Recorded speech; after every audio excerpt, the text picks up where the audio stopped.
we view the market for inference to be a very strong one, though. Terrific. And maybe just one last, if I could.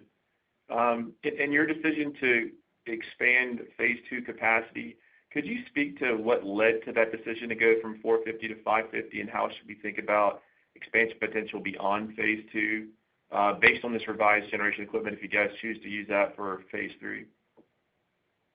Yeah, I mean, it really just came down to what we're able to get under a standard air permit with the equipment packages, and so really it just came down to what we can permit, and because above that we go to a PSD permit, which is typically an 18-month cycle. Those have been delivered quicker now in recent months, but standard air permit's a very straightforward process. So yeah, it really just came down to some revisions on our ability to put a little bit more under a standard air permit. Perfect. Great update. And again, congrats on the team that you guys have assembled. Thank you. Thank you. One moment for our next question. Our next question comes from the line of Nick Giles of B. Riley Securities. The line is now open. Hey, thanks for taking my follow-up. I think earlier you mentioned there's one more surface waiver pending, and I was hoping you could just give us a sense for what timing could look like there, and ultimately what having that solved for does for the site. Sorry, you cut out there for a second. Could you repeat the question? Charlie, he was asking about, I think in the PR on Friday, that we have one more signature on the surface lease waiver side, only one remaining, and what we thought timing was of that. It should be pretty soon. Everyone's pretty much agreed in principle on it. So yeah, it should be relatively soon. Verbal sign off on that is great. We don't really dive into that, how unique and unique in a good way our situation is compared to a lot of people trying to develop data centers in the heart of the Permian Basin.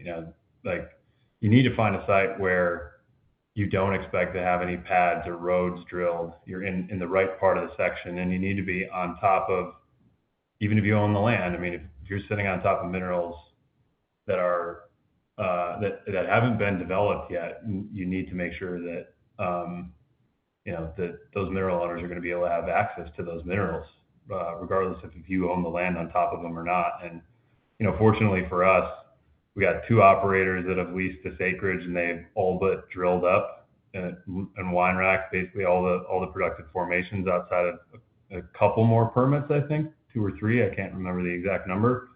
But those pads are going to be nowhere near our site. They can get drilled, and we've got 40 plus years worth of production out of those wells. So it makes it really easy for us to get insurance related to that.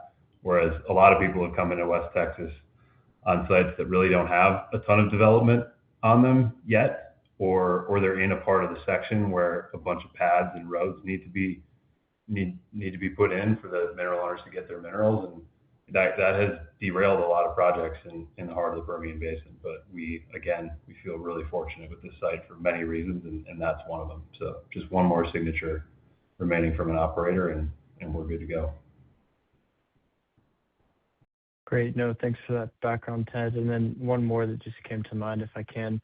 When we think about exploring other kind of smaller scale data center projects, just to clarify, these would be kind of new era independent opportunities, or would this be something that Stream might be interested in pursuing as well?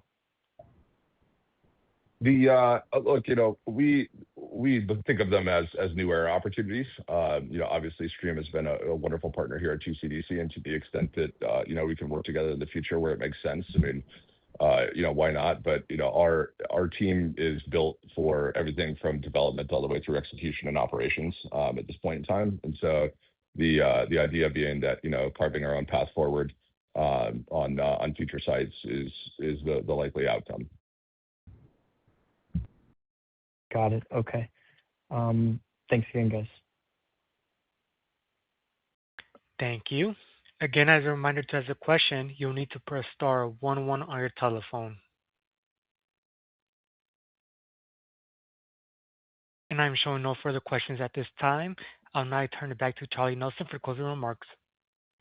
All right. Well, first off, thanks everyone for the questions and thank you for making time on the, this afternoon. I'm going to close where I started on this. Our focus this quarter was on the parts of TCDC that sit with us and de-risking. And that's all this is. This is just a giant function of de-risking. And the construction permits are now in hand. The land is obviously secured. The fantastic team is built.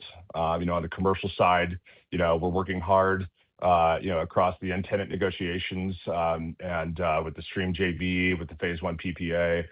And look, we appreciate your support, and the team is always available here if you need to follow up. And again, thank you for your time, and appreciate you. Thank you for your participation in today's conference. This concludes